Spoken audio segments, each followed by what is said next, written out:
Inside Studio J now with TNT. NBA tip-off presented by Autotrader.com. Ernie Johnson, Shaquille O'Neal, Kenny the Jet Smith, Charles Barkley. This has been a day unlike many that we've ever experienced. And let me say this, and I'll let you guys have your say. This is my 24th year in this chair. And I've always felt fortunate, lucky, blessed to do this job.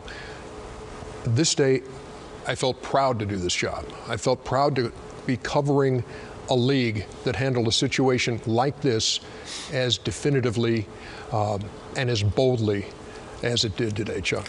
Hey, man, I was in shock today. I ain't gonna even lie, Ernie. I was sitting there. I built my whole day. I've got to be in front of my television at 2 o'clock. And when he said, I actually thought, I mean, we talked about a little bit off camera, like a year. We thought basically a year. He was going to be suspended. Yeah, go ahead. I don't know what you guys thought, but we talked about. I said he's going to get at least a year. That's what I was thinking. When he said lifetime, I said, wow.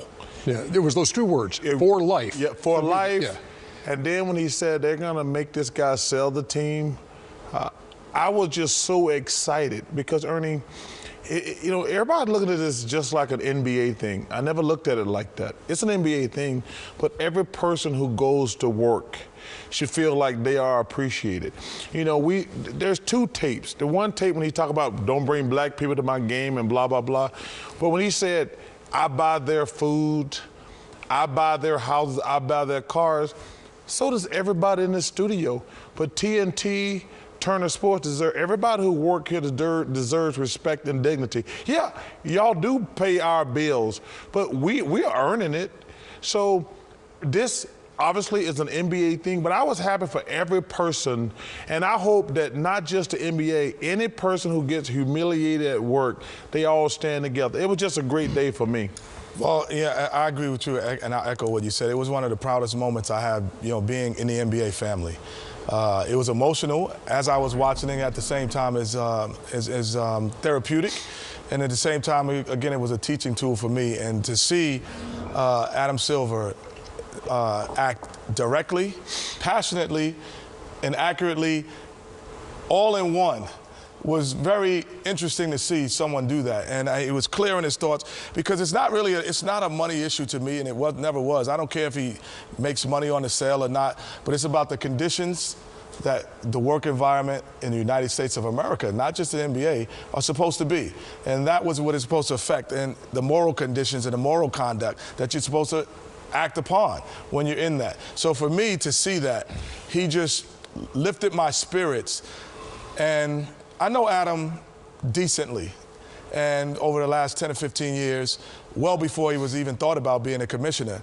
And I always thought he was the guy I wanted to be next to and be with. And we've always had a good friendship. Now I knew that I was right. You have instincts about people. My instincts today were correct. Quite a test to take on your 88th day on the job as the new NBA commissioner, taking over for David Stern, who had been there for 30 years. What kind of a grade do you give him on the test, Shaq? I give him an A+. We all knew that he had a very tough decision in front of him. He was firm. He was aggressive as he possibly could be, and he did an unbelievable job. You know, hopefully all the other owners will have zero tolerance for comments like this. And you know, he did a wonderful job. Now, hopefully he can make them forced to sell, and we can start all over. And the other thing, people always say that, you know, it's owner versus, you know, players. And this is a collective effort in terms of how a team is built. It's a collective effort. There's no one player or no players can do it. No management staff can do it. It's a collective effort.